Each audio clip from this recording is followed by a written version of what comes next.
Você já sentiu que, apesar de seguir todas as regras, ir aos cultos ou cumprir todos os rituais sociais, ainda existe um vazio aqui dentro? Ou talvez você se sinta culpado por não se encaixar mais nos dogmas da religião que aprendeu quando criança, mas lá no fundo sabe que existe algo maior. Muitas pessoas vivem hoje com uma sede de alma que a religião organizada muitas vezes não consegue saciar.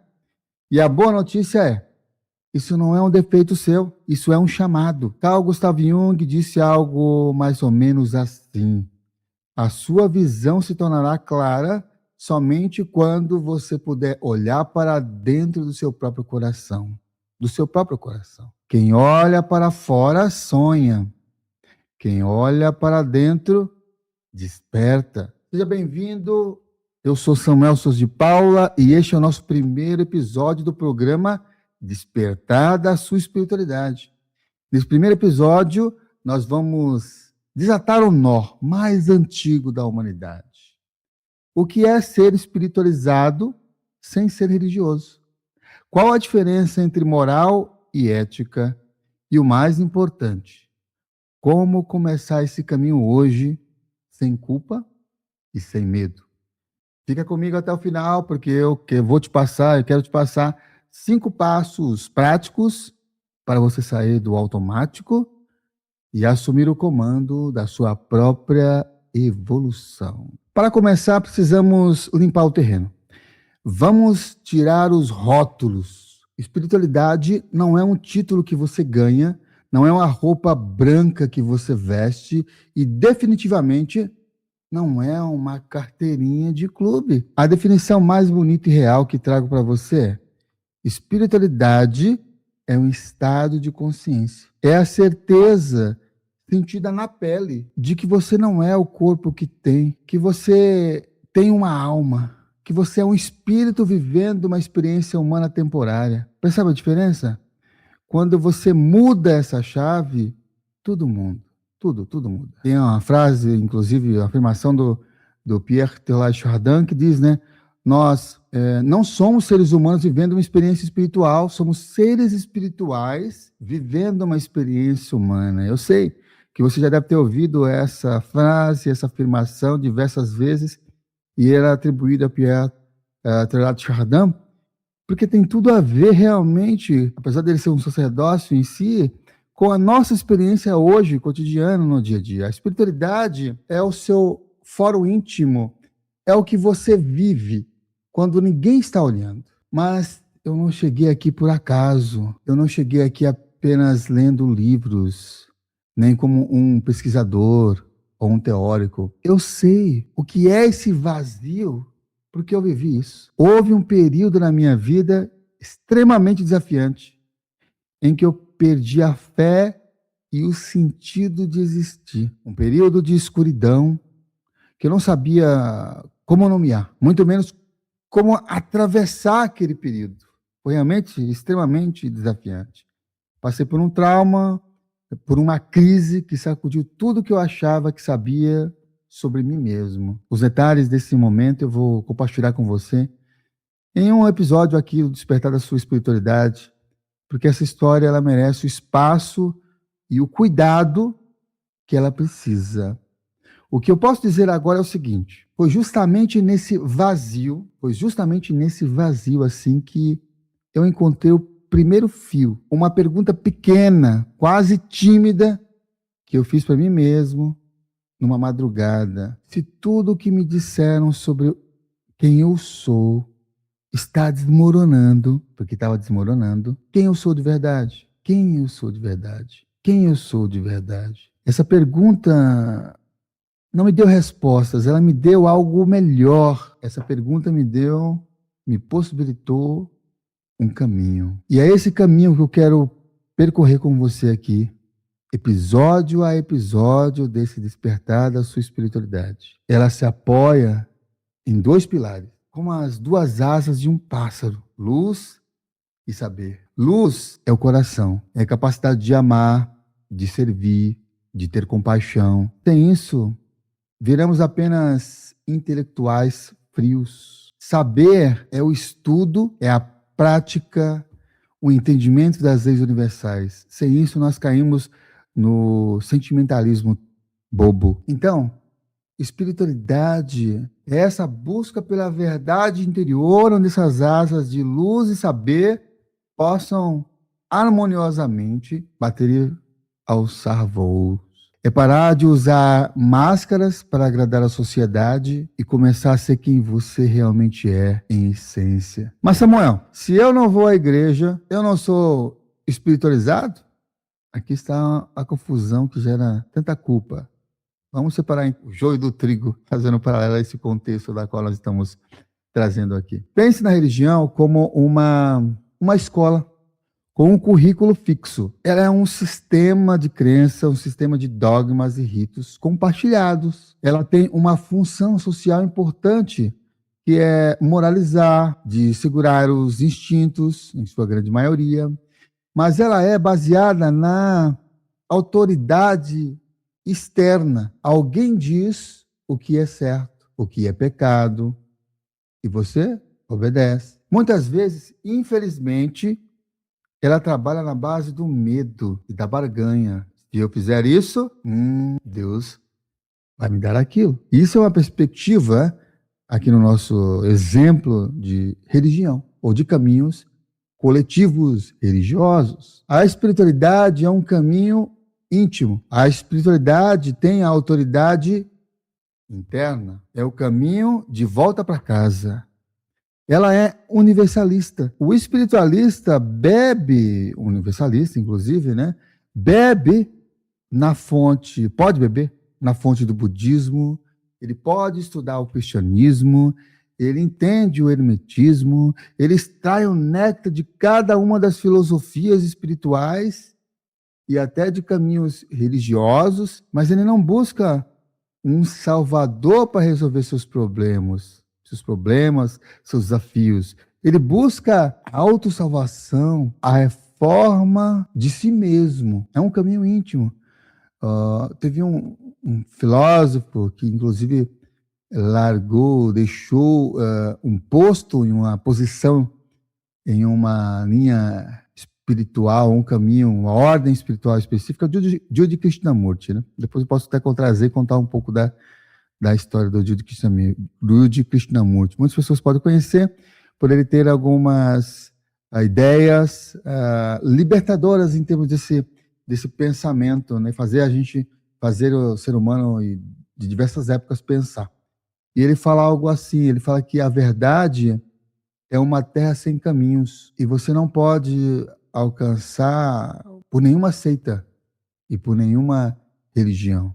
Por isso que ele larga as conexões, as lideranças de uma ordem que foi criada, inclusive, para ele mesmo, para seguir o caminho da verdade e da reflexão. Aqui eu trouxe dois como exemplo, né? Um caminho coletivo, que é a religião, um caminho íntimo, que é a espiritualidade. E pensando agora, nesse momento, nesse primeiro episódio, existe um outro caminho, que é o caminho da prática, que é a filosofia de vida, que é como você aplica isso na segunda-feira de manhã. É a sua ética pessoal. É o pegar o conceito de amar ao próximo e transformar em não furar a fila, pô. Tratar bem um porteiro, ser honesto nos negócios, ser mais coerente com uma filosofia prática, é sacralizar o dia a dia, é sacralizar o cotidiano.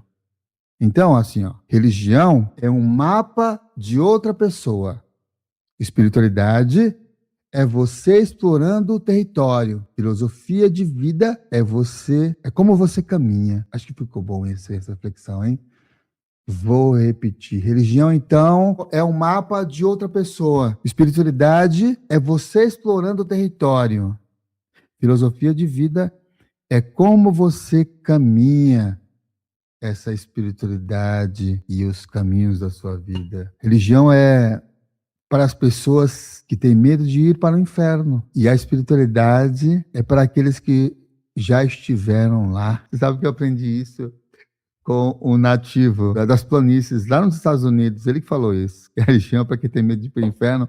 E a espiritualidade é para aqueles que já estiveram lá e vivenciou isso e vamos viver a vida, explorar o território e praticar um caminho da beleza, né? Que era o povo de Né, trazia essa sabedoria de conexão. Está me acompanhando? Está fazendo sentido isso que a gente está refletindo aqui no despertar da sua espiritualidade? Agora, como saber se você está no caminho certo? Porque existe muita espiritualidade tóxica por aí, né? Lá em interrelacionamentos, relações tóxicas, pessoas tóxicas, tem também espiritualidade tóxica.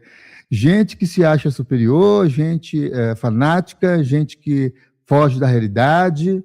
Uma espiritualidade saudável tem sinais claros. E o primeiro deles é a ausência de culpa. Na religião tradicional, muitas vezes aprendemos sobre o pecado e a punição. Na espiritualidade livre, na espiritualidade independente, trocamos a moral, que é a regra cultural, pela ética, que é respeito à vida. Você não deixa de fazer o mal porque tem medo de ir para o inferno. Você deixa de fazer o mal porque você entende que ferir o outro é ferir a si mesmo. Isso é consciência, não medo. Deixa eu te contar sobre dois seres humanos que vou chamar aqui de João e Pedro. Olha os nomes. João e Pedro. João era um frequentador assíduo de cultos. Não perdia um domingo, sabia de cor os versículos, pagava o dízimo em dia, era respeitado na comunidade, mas em casa tratava os funcionários com descaso, sonegava impostos e mentia bastante assim, nos negócios, porque no fundo achava que aquelas horas de culto fazia o quê? Tô devendo? Ah, não, as horas de culto eu vou fazer o quê? No culto eu vou zerar o placar, né? Inclusive é um sistema ligado a isso, né? Zerar, valeu o placar. Então ele pensava assim, João. O Pedro, ele não pisava numa igreja fazia muitos anos. Fazia tempo que ele não entrava em nenhum tipo de templo. Tinha dúvidas, inclusive, sobre tudo. Mas ele tratava o entregador pelo nome, apagava o justo a quem trabalhava com ele.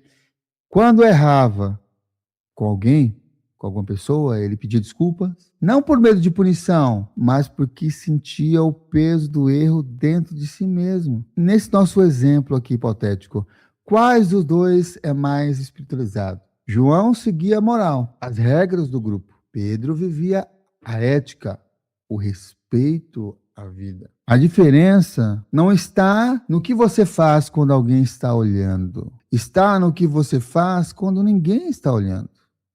Isso é consciência. Isso é ética. Isso é espiritualidade viva. É integridade. Tem um filósofo, um pensador, um poeta, que disse algo assim: a integridade é fazer as coisas certas mesmo quando ninguém está olhando. Eu não recordo quem é o autor, mas faz todo sentido. Integridade é quando a gente está vivendo a nossa vida, fazendo a coisa certa, independente de quem é que está olhando, se alguém está julgando, se alguém está analisando, se alguém vai comentar ou deixa de comentar. É ser íntegro com a gente mesmo. Existem outros sinais de que você está no caminho certo. E eu vou fazer em forma de comparativo, assim, tá? Porque eu tive experiências ligadas a esses caminhos, tanto religiosos quanto os caminhos espiritualistas, né? E de filosofia de vida. Mas o fanático, ele é eufórico, tende a ser eufórico e ansioso, enquanto que o espiritualizado, ele tem um caminho mais sereno. Notadamente, quem mantém um caminho de espiritualidade se questiona, não aceita assim as verdades prontas, sem passar pelo crivo do seu coração e da razão, sabe, do discernimento, se utilizando da sua própria inteligência para refletir aquele conceito, aquelas ideias, aquilo que está sendo transmitido. Isso é uma das coisas que eu já peço para você nesse primeiro episódio. Tudo que eu for compartilhar por aqui e que eu compartilhar com você, tenha esse discernimento, passe pelo seu coração e pela sua razão, a sua inteligência, e não encare como uma verdade absoluta, mas como uma reflexão. Somos seres humanos que estamos caminhando na mesmíssima direção. E mesmo os mestres que passaram por esse planeta, não é apenas seguir os caminhos, os passos, os ensinamentos do que eles estão seguindo, mas aí para onde eles estão indo, se acaso você tem afinidade com aquele caminho. Porque de verdade, eu e vocês, como sendo seres espirituais tendo experiência humana, nós continuamos encarnados aqui, sendo humanos. A gente pode gostar de um programa como esse, pode curtir música, assistir filmes, ir ao teatro, se divertir, pagar boletos. Não precisa falar com a voz mansa, Oi, gente, agora vamos falar no conexão de luz. Não é falar com a voz mansa o tempo todo. Nem se vestir de forma estranha. Ser espiritual é ser natural, mas com uma consciência que, nos dias de hoje, pode ser entendida como sendo uma consciência extraordinária. Aquela consciência que saiu do ordinário, que saiu da mediocridade, que está em contato com a presença. Você ali se torna, então, nesse caminho, quer ver um caminho bom da espiritualidade? Se tornar uma pessoa melhor. Se você medita 5 horas por dia, mas trata mal sua família, não é espiritualidade. Desculpa, cara. Desculpa, minha. É pulga. O sinal real é a melhoria do seu caráter. É como você está compartilhando a sua vida.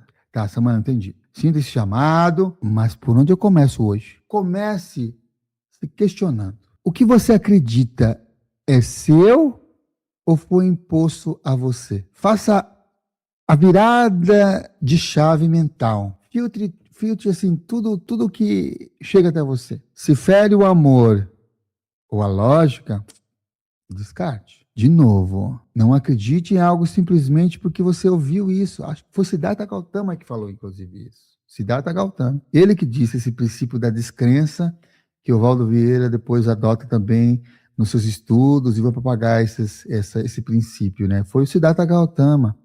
Ele falou assim, ó, não acredite em algo simplesmente porque você ouviu de alguém. Mas, após muita observação e análise, quando descobrir que algo concorda com a razão e conduz ao bem de todos, aceite-o e vive de acordo com ele. O próprio Siddhartha Gautama fala, reflete, pensa, isso é condizente com o seu coração? Condiz com o bem-estar de outras pessoas? Se sim, que tem ressonância, então é um bom caminho a se seguir.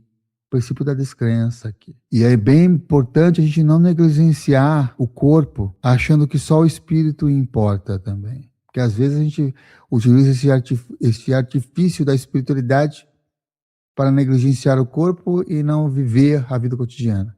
Tem que cuidar, sim, da sua alimentação, tem que cuidar do seu sono. Um corpo tenso não permite um espírito livre. Então, tem um tempo também para você relaxar. Eu acho que esse é um segundo passo, sabe? Fazendo uma integração do corpo, da mente, do espírito. Enquanto que o primeiro é ter esse autoquestionamento, essa reflexão lógica e com amor. O segundo é, como é que eu estou tratando isso em termos de caminhos espirituais? Como é que eu estou tratando o meu corpo? Nessa integração com a sua mente e o espírito. E um terceiro passo é, olhe para as suas sombras, porque às vezes é focado só na luz, e as sombras.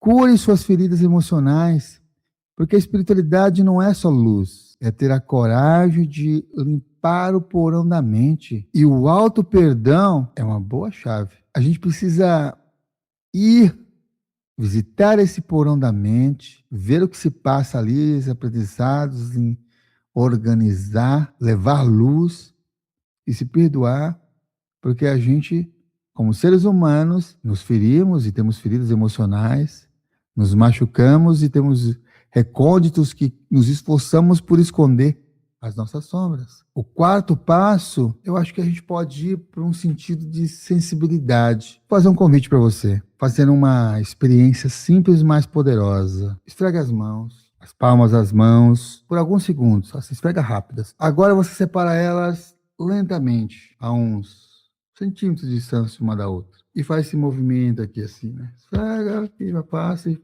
aproximando uma palma da outra. Você sente isso, né? Aquele calor, aquela leve resistência entre as palmas? Isso não é imaginação, isso é a sua dimensão energética. Aquela camada de você que vai além do que os olhos veem. A ciência chama de campo bioelétrico. A medicina tradicional chinesa chama de Qi, ou Qi, que é no Japão, Qi. A tradição indiana chama de Prana.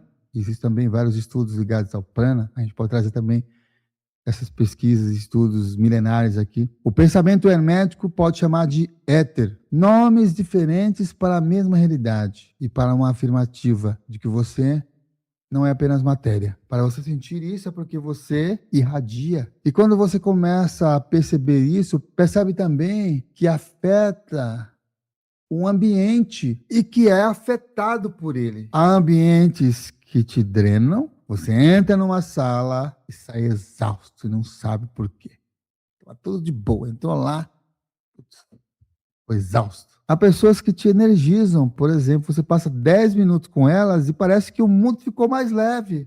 Nossa, tem aquela pessoa, parece que, uau, energia sobe em frequência, né? À medida que você avança nessa jornada, você pode explorar estudos como essa energia se organiza, assim, como é que ela é estudada, como é que ela toca você, como é que ela se organiza no seu corpo, como diferentes tradições a mapearam ao longo dos milênios. Bom, mas por agora, o primeiro passo em relação às bioenergias ou bioenergismos é parar de ignorar o que você já sente. Para de ignorar o que você já sente. O corpo sabe. Então, o quarto passo é aprende a ouvi-lo, as energias.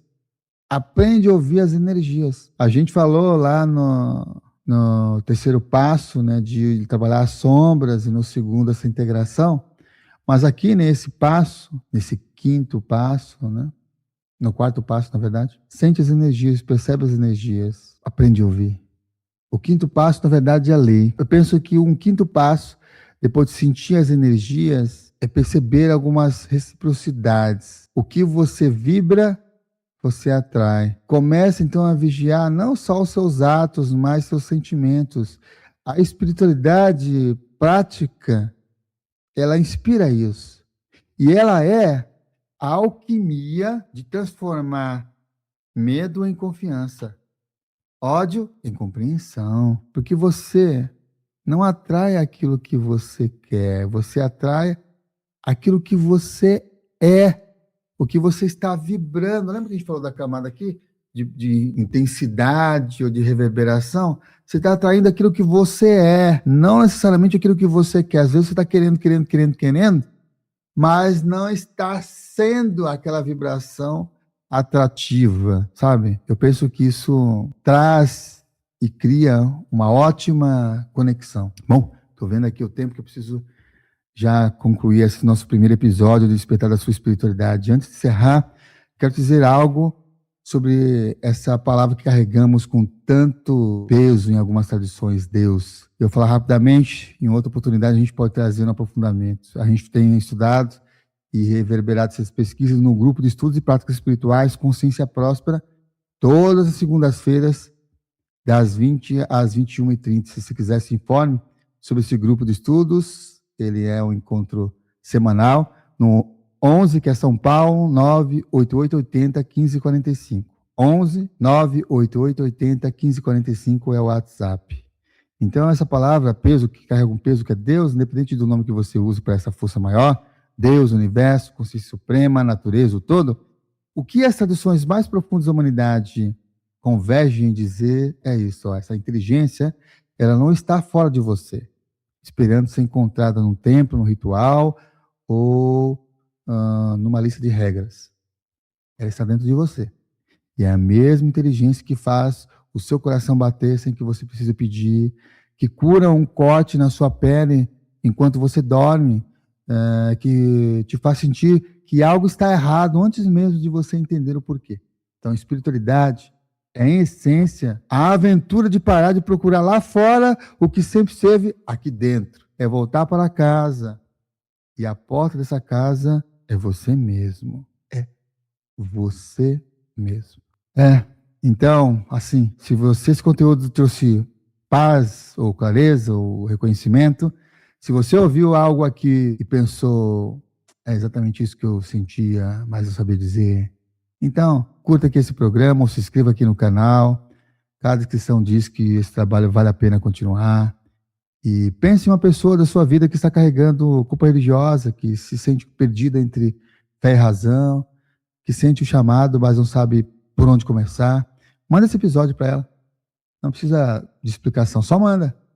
Às vezes a coisa certa chega pela mão de alguém que se importa. E esse aqui é só para nós, assim, ó, nos comentários abaixo, escreve uma única palavra que responda a essa pergunta. O que é espiritualidade para você hoje? Uma palavra. Eu vou ler cada uma. Vou responder as primeiras, e porque essa conversa não termina aqui. Quando o vídeo acaba, ela começa, quando esse episódio acaba, com esse programa, esse primeiro episódio acaba, ela começa aqui, na verdade, né? Então, escreva aí, por favor. E vou ler, hein? Eu sou Samuel Souza de Paula, você assistiu ao primeiro episódio do programa Despertar da Sua Espiritualidade. E lembre-se, a luz que você procura já está em você. Já está em você. Até o próximo episódio.